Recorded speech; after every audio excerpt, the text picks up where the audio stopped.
trees and green. Sorry. I will call the Wednesday,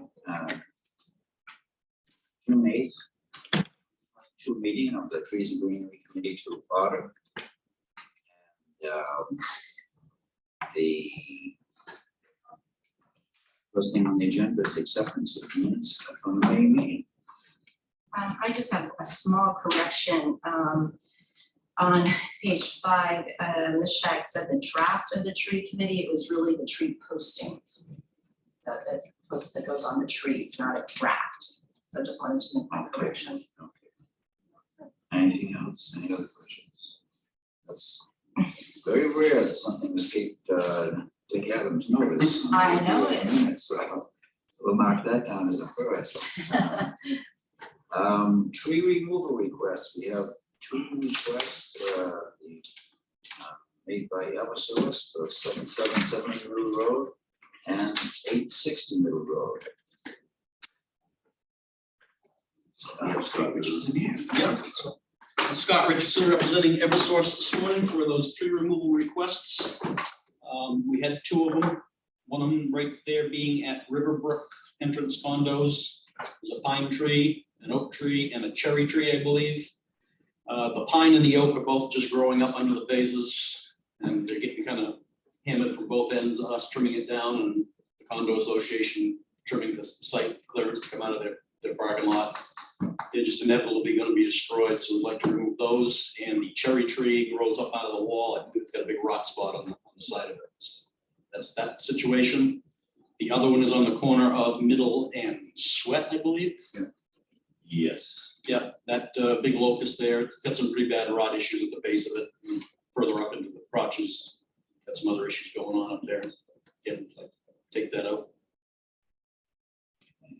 Any comments or questions from anyone on the committee?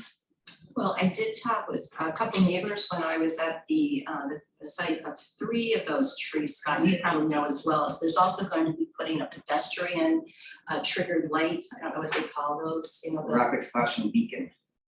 rapid flashing. It's actually rectangular rapid flashing beacon. RRFB. Right, that's RRFB. right. The neighbor told me, but I said, okay. And she talked, Liz Hewitt is who I spoke with, and she talked Liza here? Liza Hewitt, sorry. She talked about how those trees are also, would be impeding how high that is going to be, that rapid beacon. And so with all that backstory, that was kind of interesting to me that there was more than just, you know, Yep. the tree removal. And she had talked to people at the condo association management team, which she said have been really terrific neighbors. And everyone seems to be in agreement on that. So a little extra backstory on that. I like support.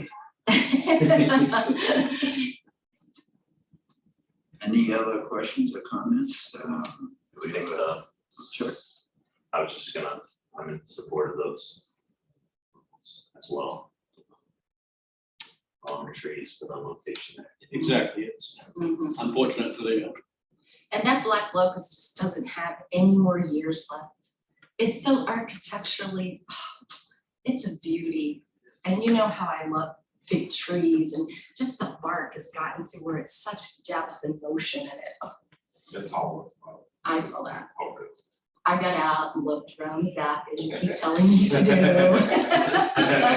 And I saw a big hole for all the animals to live there, but yeah. Okay. Do we have a motion recommending removal of those 2 trees? I recommend that. Those 4 trees. Those, yeah, 2 sites, Two yeah. sites. And seconded by Dennis. Yes. Any discussion on that? Update from city arborist, Charles Baxter. I'll hand out our, this is our watering list, which is in turn the planting list. So it's got all your locations and the species. We really, if you look at our species or you tally these up from the order, we're pretty equal along the board.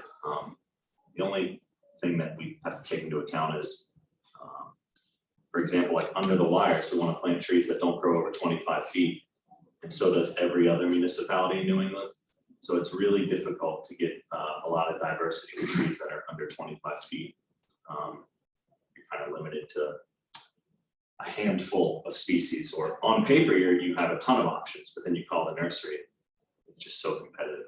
But anyways, we have a ton of different species this year, which is awesome, and we don't know why, but last year was our Zelkovas that struggled, and 5 of them we thought were definitely not gonna make it, and they actually broke bud over the 4th of July.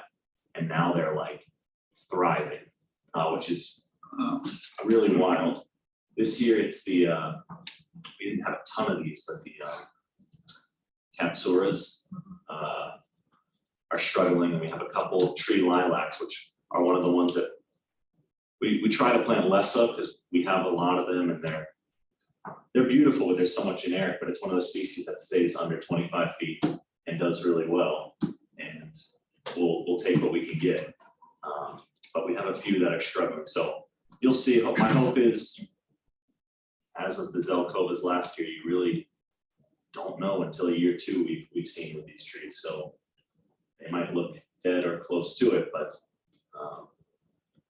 we'll wait and see. But it seems like this year the Katsuras are the batch that, for whatever reason, are really struggling. I'm not sure exactly why that is. It's the same as Zelkovas last year, but they worked out, so. And outside of the cemetery. Not doing well. Well, the Katsuras.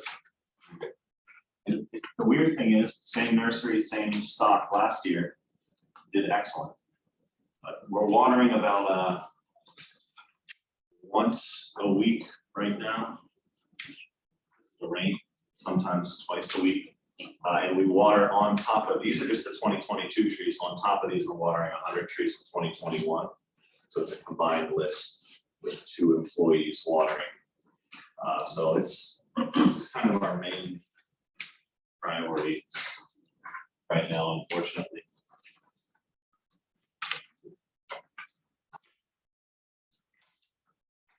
Anyways, just thought you'd like to see, or in your free time, you want to take a drive around, look at some of them.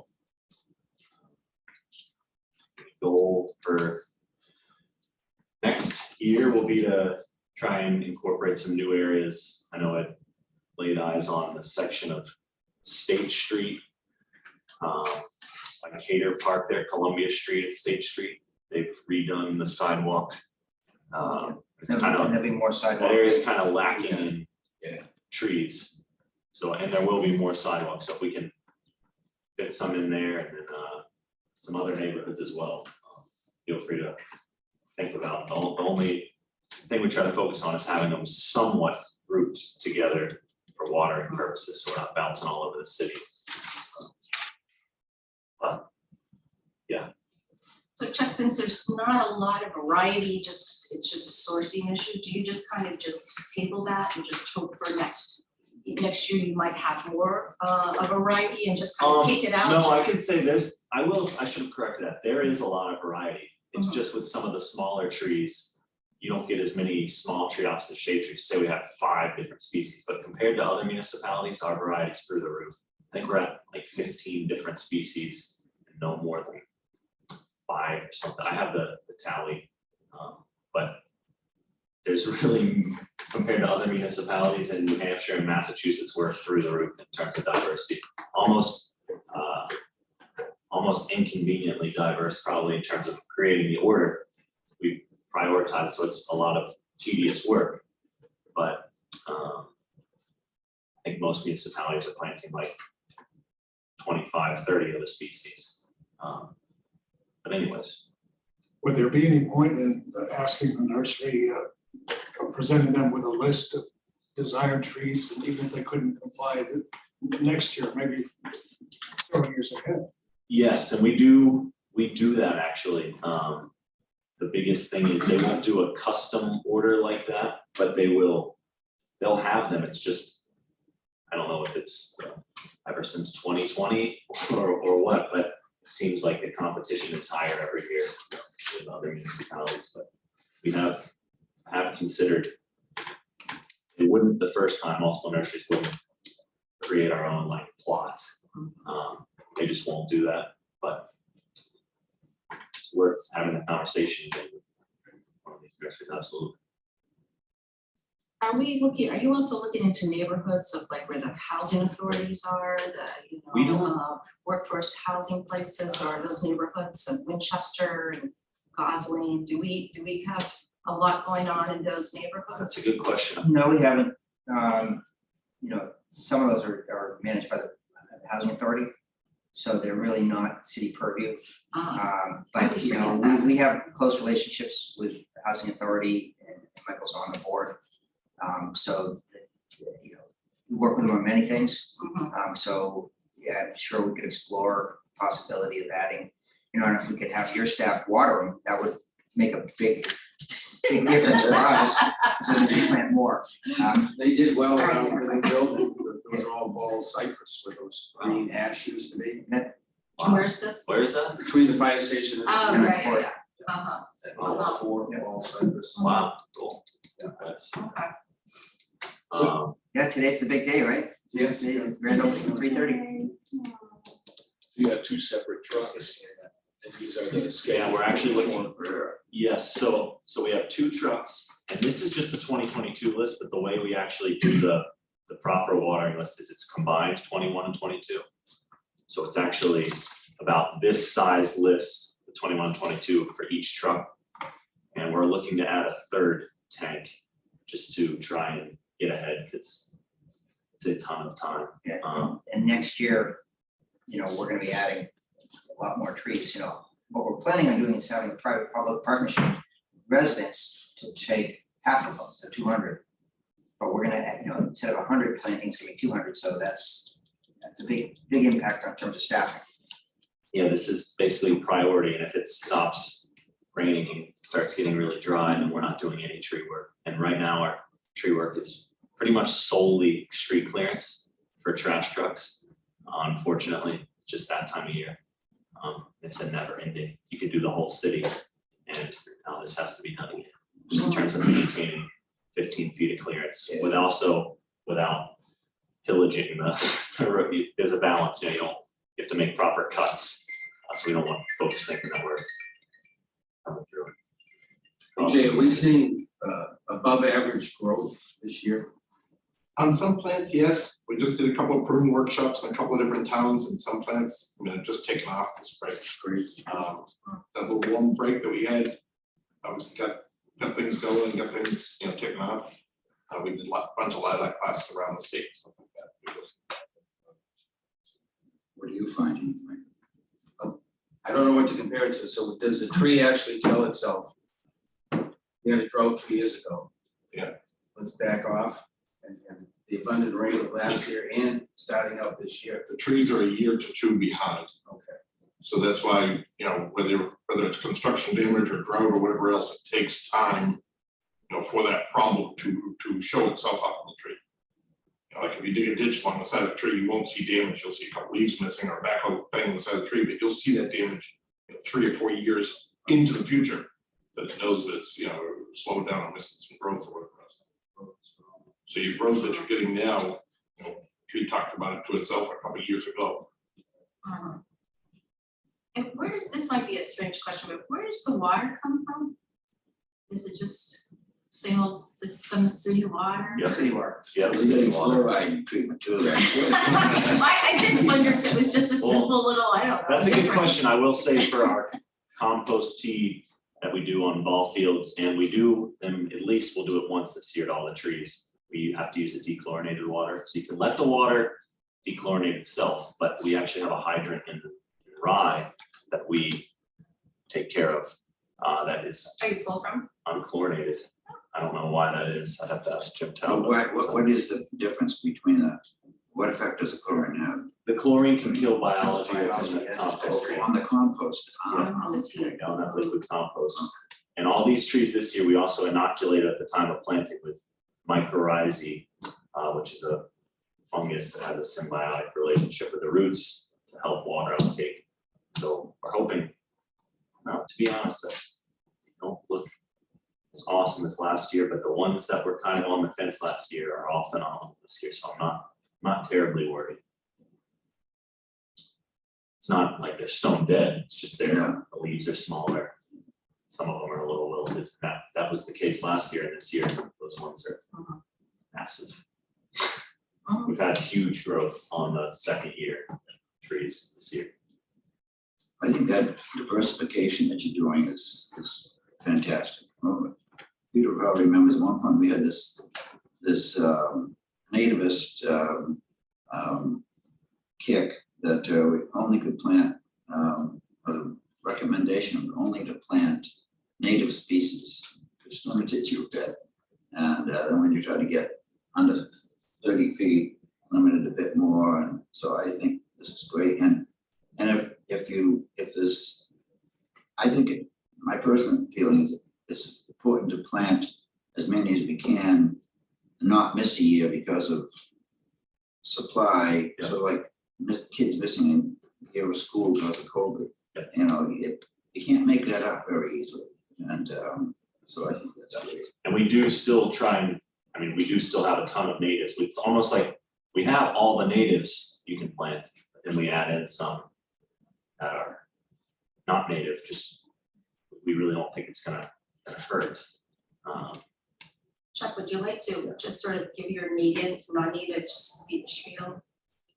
Yeah, I think just like bald cypress, we go off the eastern United States as native for us. I'm not saying that classifies it as native.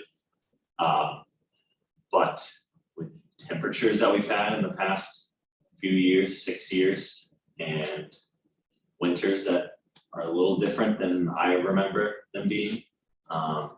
For example, like the bald cypress is native to the southeast. It probably dies out somewhere, if I had to guess, around New York. But they've proven to be an excellent street tree, and you don't see them anywhere. And they're completely underutilized as a street tree, but they're really tolerant of all conditions, and we've had great success. That they are difficult to source. Yes, they're difficult to source, but anyways, eastern United States is what we're going off of now, because we're looking at predictions, and our zones might mimic the southeast in 20 years. So if we can be ready for that. We've, like the bald cypress, we've had them in our place for 30 years. And they're in a protected area, so, planning ahead on putting them in an area that, is a little sensitive to wind and that kind of stuff. We've had them on display in the operating for over 30 years. And one of our best examples is if you're headed to Pierce Island just before you get to the bridge in Prescott Park, on the left there's a bald cypress. It's like the most exposed spot in the city with the river right there. I remember that day we were attempting to plant that tree. And the people came out of those houses like hornets out of the nest. Chasing you with shovels and so Tree was already in the ground. And we'll be labeling that tree.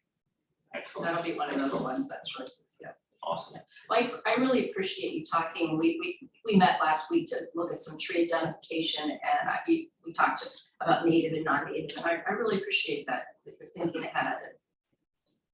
No, absolutely. When I go down streets that the city has had tree planting programs, either directly or through contracts, Market Street Extension, Lafayette Road by Bolorama. And now this Sagamore Avenue, that was a few years ago. And I know when we had the discussion anyway about trees wouldn't lifetime amount too much. You get down to Sagamore Avenue, and it's very significant. And the same with Market Street Extension and Daniel Street, Lower Congress Street, State Street. I mean, I'm very proud. I live in the city that takes care and has planted those. And I was driving down the other night down Islington Street, and in the evening, around 5 o'clock, and it's spectacular. And it's my wife who starts at Peter. Islington Street's horrid. When are you gonna do something about that? I said, oh yeah, be patient, it's gonna come. And the other night I'm right down there, and it's there, and obviously Bush Nancy was there to see it, but it's just those little things that somebody in the city thought about and made it happen. It's just gratifying. Well, we can't really take the claim. We're responsive. We implement what the residents are requesting. And, fortunately, we're able to have support of residents as well as you all. So it's really, it's, I would love to take the credit, but it's really the impetus that you guys brought to the table that allowed the city to be able to focus on this stuff and get it done. It's ultimately, we do what you allocate monies for. No, I appreciate it. Thank you. I always find it, Peter, a conversation game changer when we're talking, people are talking about city stuff and then they go down that negative path. And I'm like, what about this tree here? And people are like, oh yeah, okay, it's a good game changer. It's a positive thing, it's a value. The example I have in mind is the tree in the parking lot here. For the years that it was the hospital, it was just a painted island. And for years went to the city hall. But somebody, maybe Peter, I don't know, somebody came up with the idea of putting a tree there. And not a painted island, but a raised landscape island. And somebody put it into a budget. Somebody got it approved through the city council. Somebody ordered the granite. Somebody ordered that tree. And it's those thoughtful processes that make life better, it wasn't for everybody that comes here. So anyway, enough of my preaching. Yeah, well, I have one more because I was just the other day out at Pierce Island and you've done a fabulous job out there. Oh, nice. The plantings are just great. And I thought, boy, this is gonna work really hard after losing all those trees and it just looks absolutely fabulous. And it's gonna look really, really good in the future. So Yeah. you did a great job. Thank you. And it's an educational learning place, right? I mean, you're sort of Yes. see what's going to Yeah, happen we hope to have against us. some tree ID out there. I will disclaimer those bald cypress, I warned you at Arbor Day, but and the nursery warned us as well, but they're difficult to transplant bare roots, so I don't know if those are gonna make it, but the rest of them, those separate on that point, all seem to be doing well, so. Yeah, hopefully that's a spot in the future where they can look at different tree species. We have an update on city council, it's involvement in this committee, Oh. designated council member, was that voted on?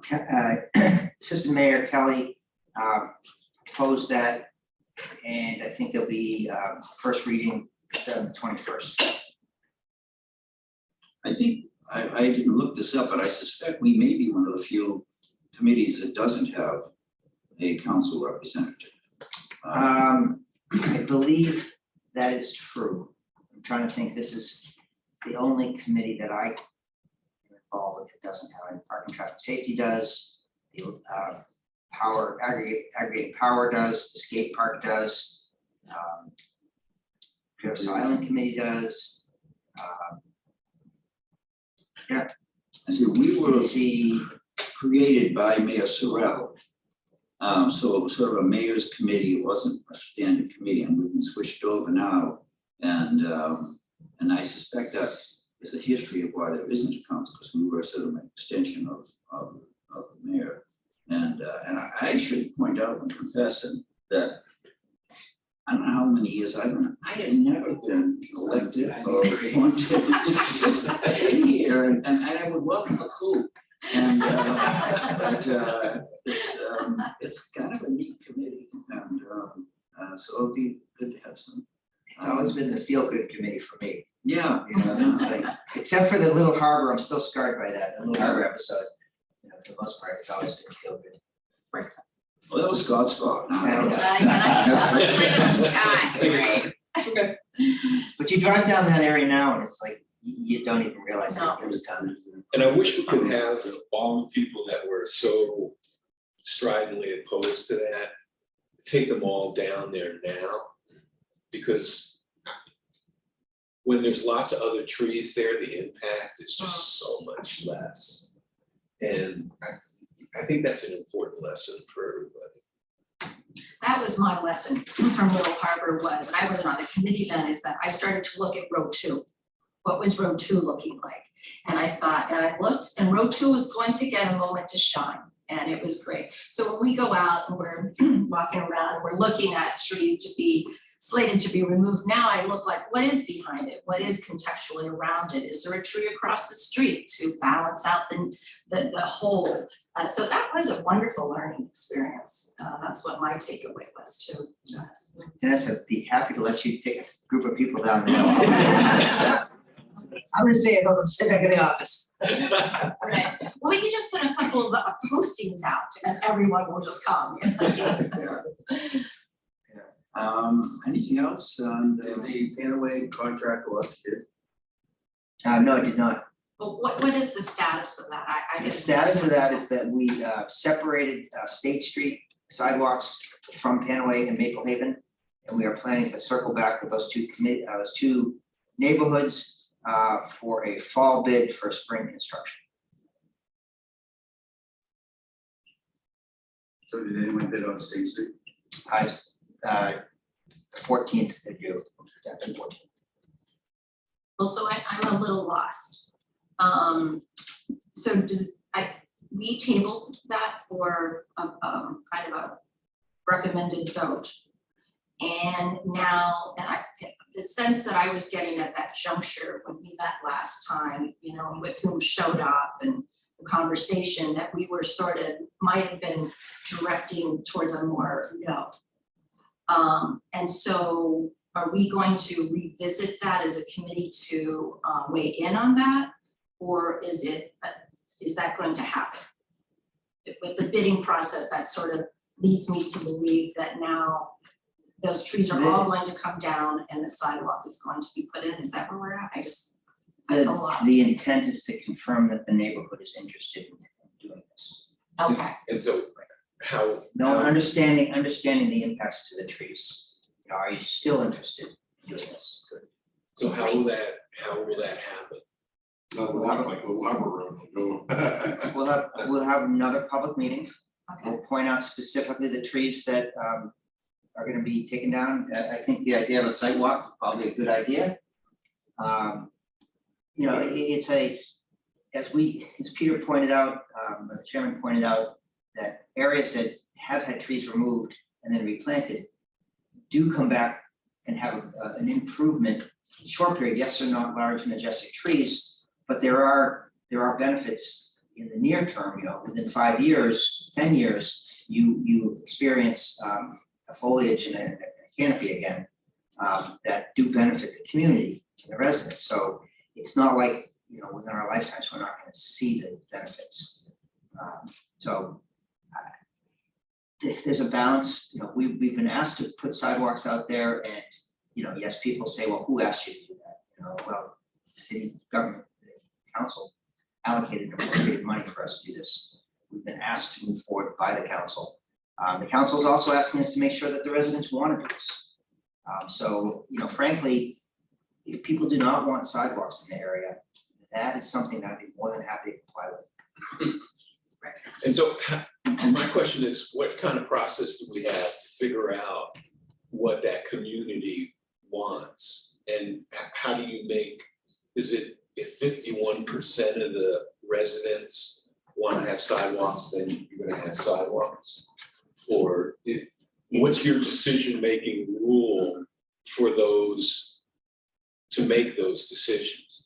Is it 75% have to be in favor of it? There's a lot of gray in life. And to try to come up with a metric that fits all situations is impossible. But here's, So it's a combination of things. We look at safety. If it's an unsafe situation and only 20% of the people want it, well, you know, even if 0% of the people want it, we may do it anyway, because it's a safety issue. right, If 50% of the people want it and there's a minimum impact to the trees, maybe it's a relatively easy thing to do. If 50% and it's a huge impact to trees, well, then there's a huge, there's a balance there. So there's a calculus that is not always clear. And so what we do is we hold public meetings. We have done surveys. We try to work with the residents so that they can work with each other and come up with some sort of consensus.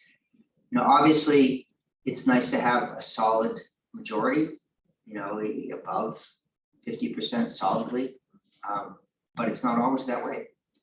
So I'm not gonna define how we make the final decision at this point. But like in that last meeting, you had a group of people here that were really opposed to taking down all those trees. But what we didn't have was a bunch of people here that felt strongly about taking down those trees and putting in sidewalks. Sure. And it's always gonna be that way where you're gonna have, and I don't know if it's fair to say minority of people, but people who don't wanna do something are always gonna be much more visible than people that wanna do it. Sure.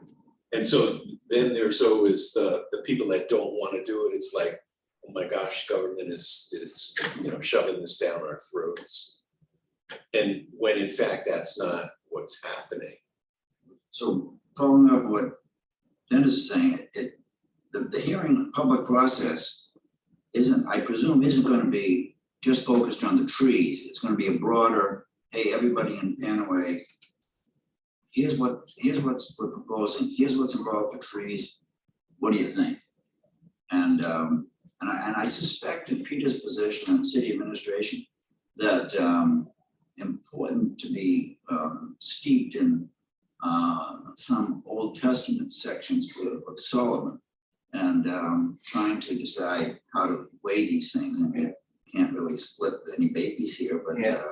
You can at least on the inch. I try the Gordian knots. Yeah.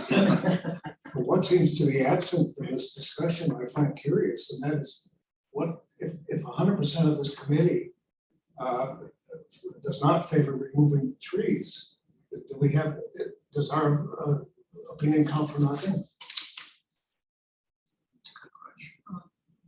I think it comes, again, it comes down to the context of the situation. You know, when we look at sidewalks, we look at volume of traffic, speed of traffic, density of population, and you know, safety concern. You know, I would have to talk to our legal department relative to your jurisdiction and your ability to dictate city policy. But I would hazard a guess, you know, if push came to shove, I think the city is exempt from a lot of the requirements of the land use boards. If it's in the city's best, it is deemed in the city's best interest. The other, So I'm not saying that, you know, that's what's gonna happen, because we try to be very respectful of the land use boards, we try to follow, you know, the requirements and the opinion as best possible. I would like to believe that we would get to a point that we wouldn't have a unanimous, you know, absolutely not, that there would be compromise and we figure out how to make it work, and whether that means that we, you know, have sidewalks with asphalt in certain spots that are humped over root systems, that we talk to residents and we get bumps into private property, get easements, whether, you know, whether we narrow a section of sidewalk in one spot. I would like to think that, you know, we would be able to get to some compromise, and that it wouldn't become a constitutional crisis if it was deemed that way. I mean, if all the residents said they want it and you all say absolutely not, it would be challenging. Well, I don't think that we would not be unresponsive to the wishes of the community, but I think our sense at the last meeting was that number one, that people didn't fully understand that how many trees would come down and what it would look like. I would think the city has a capacity to make some kind of a photoshopped image or whatever the heck you do to show what it would look like with the removal of 30+ trees. I would think that would have a powerful effect on communities. So the thing to remember, Dick, too, is oftentimes folks who are opposed to something look for any reason to be opposed to it. And trees just happen to be their venue or their avenue to be opposed to it. All the people that spoke were opposed to the sidewalks already, and had nothing to do with the trees originally.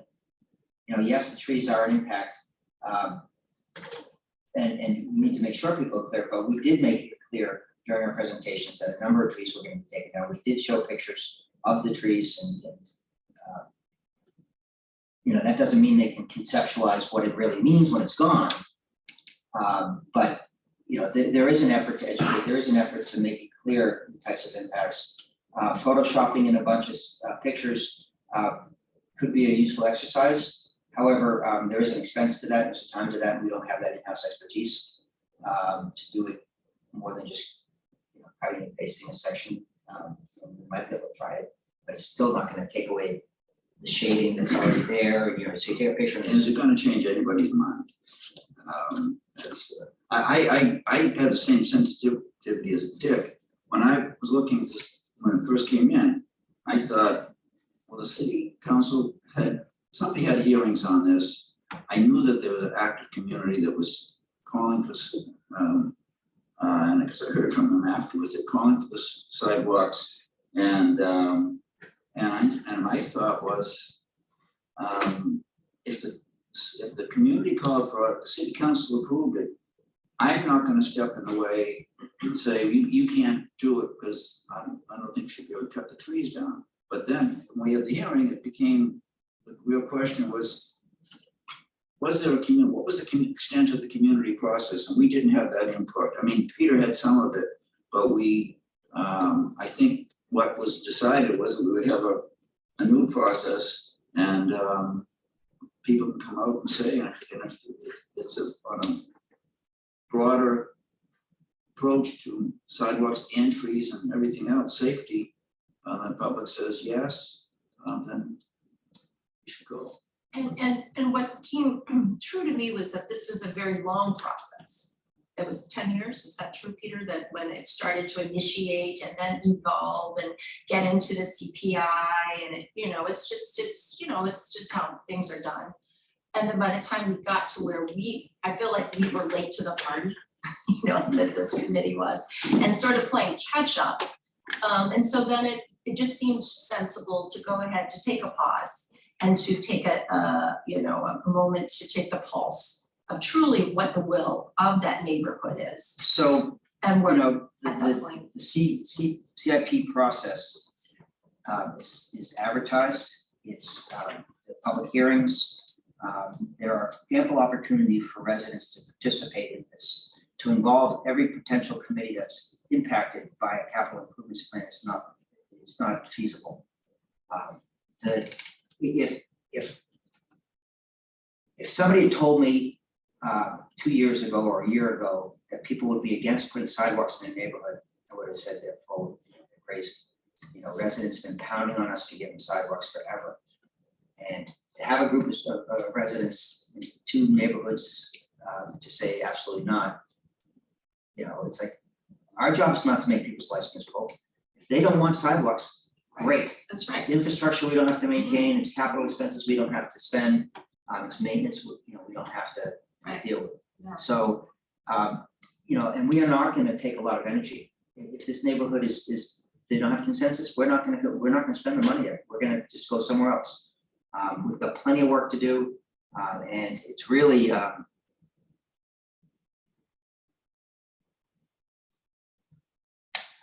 yes, I will keep my opinions to myself. Let me say to you first. So I think that's the other great takeaway from Little Harbor is that when we look at removals at a scale of, I don't know what the number is, 15 trees, 20 trees, that maybe we do jump in with a new kind of process and mechanism, and we do this, take the time to do a site walk closer to when the removal will happen. Maybe that, I don't know. But that's what I learned from Little Harbor, and I think we ended up with a better situation for everyone. And I think this might be another opportunity is when we look at things on large scale, that maybe we just want to be a little more sensitive to the quicker real time. The difficult piece of that is that, Little Harbor it's a destination that people go to walk. We heard that from a whole bunch of people going out there. Panaway, I don't know how you can limit it to just the Panaway people, because I doubt somebody's driving across the city to go walk around Panaway Manor. I mean, it's a residence base, it's a little teardrop neighborhood, you go around, kids and parents and bikes and all that kind of stuff go around in circles over there, so how can you limit, or how can you just get Panaway Manor opinions, I guess? I don't know how you could do that. Because Little Harbor, there's very few people came to that meeting that actually lived on Little Harbor Road, or had anything to do with Little Harbor Road. It was a more of a There were public. visitors to Little Harbor. So my, and this is my opinion, I would not encourage this committee to expand their involvement into things that could become more political in nature. I would think, focusing on the trees has been a great thing in the greenery. It's been a great thing. Educating the public has been a great thing. But to wade into the challenging topics may distract from the mission and may erode some of the support you see. So I would encourage us all to focus on what we do well. And I don't think there's an issue. I think we have it comes up. We've got the group of people that are intelligent and responsive and thoughtful, and we respond appropriately. There is no life is great. There is no one size fits all. And I guess at that point last meeting, I didn't feel like I had all the pieces. I couldn't make an intelligent decision because the people that did show up were not supportive of tree removal. So if I just based it on that, I was saying no. And then Peter, got other voices that came that we have been working on this. And then I was like, oh, so I need to know all the facts. I can't make a decision without it, because I do believe the will of the people are what we should work to reflect and to balance trees. I do get that. Sure, and I would say the process worked. We got tabled. We're now Right. revisiting it. That's We're gonna right. come back with additional information and options. So I feel like the system works. I don't Me think too. we need to, I don't think there's anything we need to change in the sense, except to, as residents, we all need to be aware of what's going on around us, and there's information out there. And I think it's incumbent upon residents to keep themselves informed. Andy, if there's nothing else on that, I was thinking about, the next thing on the agenda is the update on the Portsmouth 400, and you touched on that, Peter, but maybe. Well, we received funding from the Rotary to purchase the additional monies. Chuck has been very clear that we need to start thinking about adding a third watering system for the trucks and gearing up. We're gonna be needing additional staff, really probably additional seasonal staff to be able to help assist with that. And that's why I jokingly said, Michael, if your guys can help, that would be great. But we need to start thinking about an outreach effort for residents and AJ, from the state side, look at defining the. We have some fun with that. So it may be worth it at our next meeting, kind of fleshing out what that means, and kind of putting together kind of an outline of how we think we're gonna execute this. So the goal is 400 trees for 400. Yep. And what was the breakdown of, So some come from the Rotary? we're hoping, I just I mean, realistically, it's a huge stretch for the city to plant 200 trees. Like, right now, we couldn't do it, definitely not. If we had 2 seasonal watering staff extra and a new watering tank, we could. Well, we could plant them, it's just we couldn't maintain them, and that's a waste of money. So the thought was to have 200 of those trees that we do. We make work, because we'll hire a summer person that just waters. And the other 200, the hope was possibly sourcing them from the state or something where we're giving them to residents. There could be some education around that, and then the residents get to plant them on their own property, and they maintain them. And also the benefit is that you're getting trees planted not just in green strips and city right of ways, but in neighborhoods. that there might be side yards or backyards, kind of the tree grant type thing.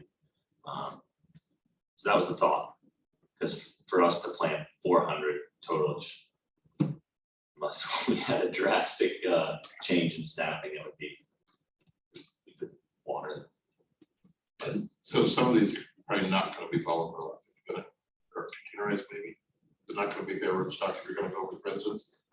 So it's undecided as to what we would give the residents, whether they be smaller Yep. trees, like saplings, or whether they would be, I don't think that'd be possible to do the bulk burlap or give them away. I think it'd be too heavy for residents to move. You could do the bare root, but that would be a really difficult timing issue. I They're don't not think that's gonna, possible. they're not gonna understand that the window is like. Yeah, the going window is around like today. 10 days, it'd be too much coordination, so I think the hope was to have some sort of saplings or undecided, it's undecided, I mean, we could do 200 bare root trees for us, but to give those to residents would be too complicated, okay, you have 10 days to get home and this is how you do it. Yeah, and I'm thinking, you know, the Arbor Day this year, they were in Exeter. But if we looked at the arborists around the seacoast, if we, you know, reach out to Mike and that crew and plant the seed, to say, hey, you know, maybe we do unintended, to get, you know, get them excited about it, and maybe, you know, with their outreach, do some education, it's also a marketing opportunity for them, talking to residents. And then, you know, have a big push around that Arbor Day. And Scott, didn't you say that Eversource is donating 100 trees? I Did you don't, say that? 10, yeah, 10? they are. Well, I like 100 better, Scott. I heard I'll do it. And you know how well it went today when you were asking. To clarify, Bob Burner said they donate 10 trees, now he means 10, he means 10 2-inch, 2.5, 3-inch ball and burlap trees, so you're looking at, you know, could be close to $10,000, so in terms of bare root trees, that very well could be if I said, hey, we'd rather have, Okay. They said 10 trees, but that could turn into it, you know, that could be 100, close to 100 bare root trees. So I haven't taken them up on the offer for the 10 trees because we already have 107, I think, in the ground, and we just be extra work for us, but they will gladly. Scott, would Eversource be willing to plant 10 trees? I really don't know, I'd have to. Because that would be, you Talk to know, one way to Bob about leverage the effort, you know, For next year. yeah, for next year. Well, yeah, for next year, or they could buy half of, they could buy 200 of our. We could work this out, but if we were doing something like smaller trees from the state nursery. Eversource, the cost of that would be. good stuff, nursery, we cover the cost of all that. Nursery, nursery trees are extremely inexpensive. They're a foot too tall, I'm thinking 2-gallon container pots. For residents. Reach out to Rick and Beth. And, just get them to bring in a whole bunch of wholesale trees. They keep them, they water them, they sit on them, you pay a fee to, have them sitting at their place. Saturday morning, everybody just roll in with your minivan, get your tree, throw it in the back window, out. I think that's probably the most workable Yeah. solution. Because, we have to have, right now, I used to bring your trees over to my place, we throw them in the mulch pile and all that stuff, but that's, it's 100 trees.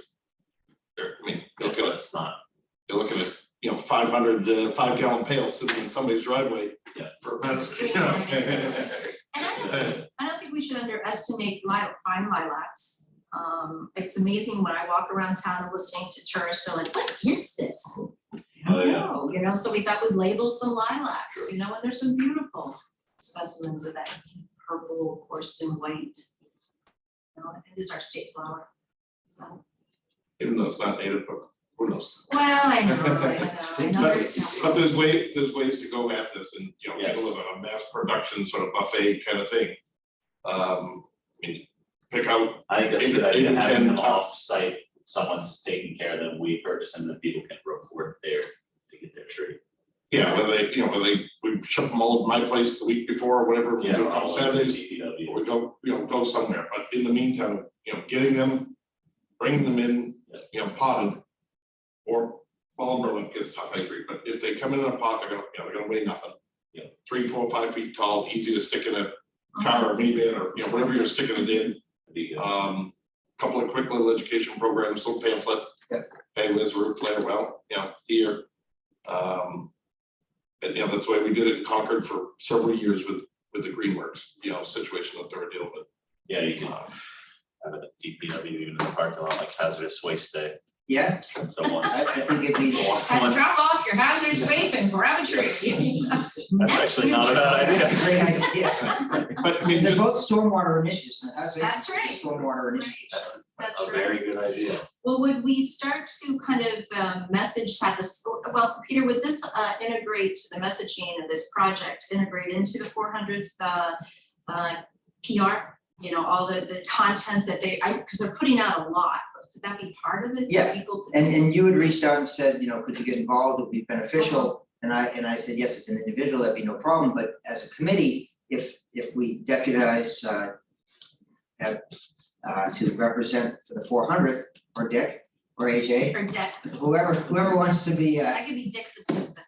okay, We could team up. I like co-chairing, co-deputy. that's fine. So, but I think that's a great idea because there are subdivisions of the 400th committee that are, it's a nonprofit now, but it would be beneficial because then it would kind of define how that activity dovetails into the other activities or how they, it's one more thing on the timeline. So I think it's a great idea and it's an early thing in the year, so it would be one of the things that kicks off the effort. So I reached out to Stephanie and she was gonna, did she reach out to you in terms of contest? Not yet. Okay, well, I'll remind her, and Dick, you wanna be involved, or you are involved already? Yeah.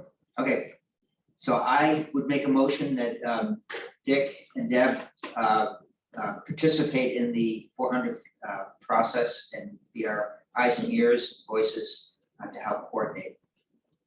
I second that. All in favor? Any old or new business? Well, this also kind of was working, and I don't know if it complicates it more, but I know that Dennis had done some work on the tree trust. And I know that I don't know really much of the background, the whole conversation of it, but I was thinking again, would that be kind of a legacy opportunity, a fund where people that wanted to participate in 400 and lived in apartments and couldn't plant a tree or a lilac or whatever, we might reignite that fund or rule that fund as an option to, park your legacy dollars here and we'll do something with it, in your I don't believe we ever really rolled out, the trust was discussed maybe 4 years ago, 5 years ago. I know it was formed. Yeah. And we had, I think, Micah Davis put one donation in the tree trust, but I think that's it.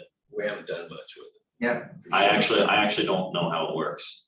But I do remember when it was kind of freshly formed, he donated that Arbor Day and then, There may be a simple thing on city, let me just check to see. It's on the city. Yeah, so website. Oh, yeah, so you it's- can donate to the Mhm. tree trust. It is. Yeah, so it's a button. But I don't know if it has how many people did or what's in it. It's not encouraging. You're like, I don't know if I want to give to, it didn't have much in it and it didn't look active, let's put it that way. Well, But I I'm more than thought- happy to help facilitate getting content on the web. If you would like to generate something, that'd be great. You always say that, I tell you I'm not a regular. And I'm But saying we anyway- had extracurricular activity is Right, hard but for us maybe to take on. Dennis, since you had worked on it and formula, I just thought maybe it was an opportunity to give people a place to donate that don't have, land yards, I don't know, and it's certainly worthy and Chuck probably has some other ideas than just actual plant material that he'd like to have, whether it's expanding your tree compost or having better compost mulch, I don't know. oh yeah, there's Just, always things to buy. Dick has spent a lifetime on nonprofit committees trying to raise money and it's a, Think of all the money I made, so. yeah. It just is such a, to me, I hate it. Hate being on any committee and they Me say, too. hey, we gotta raise money and I'm thinking, It's just awful. I mean, some people love that stuff. Right. but, We're not raising money, we're just highlighting I'm a not place one. where you could park your legacy money. That was always the impression I got about the tree fund was there wasn't a lot of support for it among the committee itself. That it was a good idea, but there wasn't a lot of support for it. That's my worry about it. It's as soon as someone says, hey, do you ask somebody for $1? We wouldn't be asking you for anything. I know, I think an opportunity, I can even An an opportunity. But you don't even have to go down the opportunity road. I'm just thinking that I know Yeah, you people do live in apartments and do live in places and are very green conscious and would like to Yeah, you participate. could say whatever was bought with it, you'd always keep track. A new watering tank is paid for by the. I mean, tree keep it trust or simple, but I don't know. something. But And connecting it with the 400th, I think is a great idea. But It could work. I never really felt like there was much 400,000. support. 400,000. Well, I just wanted to revisit that. Any other old and new business? Peter, I just note that Pierce Island near the parking lot, which in turn is near the Fisherman's Wharf, there's a row of probably 30 or 40 gorgeous purple irises that are quite tall. It's worth going out to look at, they're so pretty. And I wonder who put those in and how did that happen? I would think it was probably Earl. It was, I can't speak to the process of that parking lot, but that was built. And there was a rough landscaping plan with some trees, there's some Rosa rugosa, and some other stuff out there, but actually Michaela, who was a summer hire here, planted those irises. Really, how long ago? Transplanted those, would have been 3 years ago. Yeah. Oh, wow, see, now that's a kind of special thing. Yeah. Yeah, and they came actually, the Siberian iris out front here also came from that area. There was an overgrown section of Prescott Park that we worked with. You moved it around. I should, maybe you should notify Michaela or wherever she is I will. along and say. Take a photo. People were appreciating your work. I will Yeah. send her a photo today. One little thing I was thinking, I saw this, there's been such, I sent it all to everyone, an article about the increase in monarch butterflies. You know, it's been just a terrific effort in the whole nation to bring back milkweed, although it's god awful looking, you know, but it's doing its work. There's a 35% increase in the tallies of monarchs, and they're particularly in the Midwest and going up through the migration. But I was wondering about the open space that we have that is, what do you call that? It's not, you don't take care of it. We just own it. What do you? Conservation land? Like the great bars. Yeah, conservation land. So it's just land the city owns, but if there's not Open- paths, we open don't space. maintain it. Yeah. Right. Do we have opportunities to put like things like milkweed, just sprinkle them around, or just to sort of add to the, just was thinking aloud on that myself. Yeah, of course we do. If residents would do Yeah, I that. mean, we're more than happy for you to take on that initiative. No, I'm not, seriously, like, that's not something that we, tree crews could do, but if the I mean, residents. Corin's group, you know, we have a horticulturist that we work with, that the budget was passed and includes for the Prescott Park, so we have actually a formal horticulturist now. No way. That is going to be, you know, he does our gardens, he does all the watering needs, so that's great. So it's something that, you know, I'll introduce you to him. Okay. And I don't know what talk it about takes that. to plant milkweed, but I don't think it's I daunting. would just take a bunch of stalks that have already gone to seed. Right, that, as simple as And you're that, done. right, I think it was just an intention. Yeah. That would be it. And so you're telling me that we have 4 city arborists and 8 horticulturalists on staff? Well, we have one city arborist, 1 city arborist, and but we have Yeah. staff that are licensed arborists. licensed arborists, Yes. and now we have a licensed horticulturalist? So they're all certified arborists, and certified horticulturists.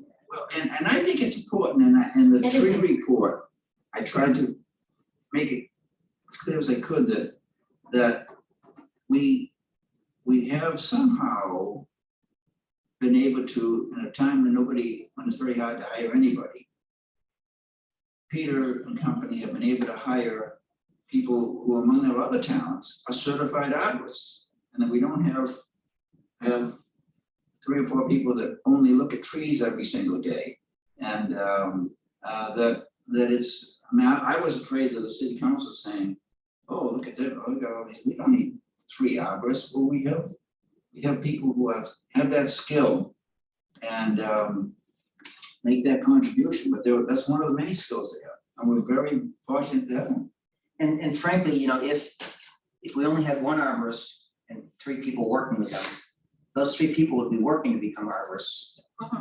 Because that's what we do, we train and we wanna elevate their abilities because you need that depth of team. Yeah, one of our certified arborists on the crew started here as a summer help with no Yeah. horticultural, Steve. any sort of Is that experience. Stephen Burns? Yep. I know, Yeah. my neighbor. But also, yeah, there's, while they do maintain that certification, they plow snow, Right, right. do all Trees. sorts of odd projects that have nothing to do with trees, Yeah. but It's just a banana, it's an extra, and I just didn't want it to be seen as oh, we're top heavy with, no, these are people that, I mean, you could have hired a guy that, you know, did something up, but Peter and whoever does the hiring had the, in my opinion, foresight to look at people that had those special skills, are willing to earn those special skills. I agree. I do too. I think that reflects the values of our town, our city. Well, I'm proud. the other thing to be aware of is that, you know, prior to having skilled help, we were not able to accomplish what we can accomplish now. And having foremen that are professionals allows us to get more accomplished because staff are managed better. In the not too distant past, you know, we did not have competent foremen. They were nice enough people, but their areas of expertise were not. They have other strengths. They had other strengths, and their focus was not necessarily on managing their staff, because they were putting out other fires, because they didn't have the organizational support. You know, people get upset about additional staff, and I appreciate the cost associated with that. And how you reduce staffing is by professionalizing and making sure the staff you do have do the most they can. But you gotta compensate them, if you're asking them to be professionals. Concur. And the retention is terrific. Oh. Of staff. So far. Oh, Is that all right? they're gonna be so smart, they're gonna go to us. Yeah, I mean, we're yeah, losing, we're we're losing losing staff. a lot of stuff. Yeah, it's a big deal. I mean, I'm down, DPW's down 12 staff right now. That's, you know, 10% of my workforce. It's a big deal. When you're solid waste is what drives the organization, we're stealing Chuck staff, we're stealing corn staff to be on the back of Packer trucks, which is extremely dangerous. And so they're like, you know, I didn't sign up to be a trash thrower, you know, and if you do that too many times, they walk. So it's a vicious circle. And it's, you know, and I know people get upset, they say the city's fat, you know, whatever. But, you know, you want services, you know, and I want to provide them. If not, I'm fine with that too. If the consensus is, no, we're willing to, you know, do other stuff except less, that's fine. You know, we'll manage to that, but that's not what I hear. Dick, you want to say something? Yeah, I just wanted to offer a little historical context. I think this committee was formed in 2002. Peter and I were both charter members. And you're a lot younger, that's unbelievable. And I remember speaking to an individual who will go unnamed, but he was a powerful person on city staff. And I said, I think it would be highly desirable if we had a full-time arborist. And his response was, no, we don't need that. Someone who puts about 15% of his time into tree work would be adequate. Times have changed and understanding needs changes. Yeah. That's the point I was trying to make. Actually, I think Thanks for making that. that 15% was probably being generous on his part and his mind. But anyway, if there's no new or old business, I guess we can adjourn. Thank you all very much. Thank you. Thank you. Good meeting. In this part. We off? Yeah. One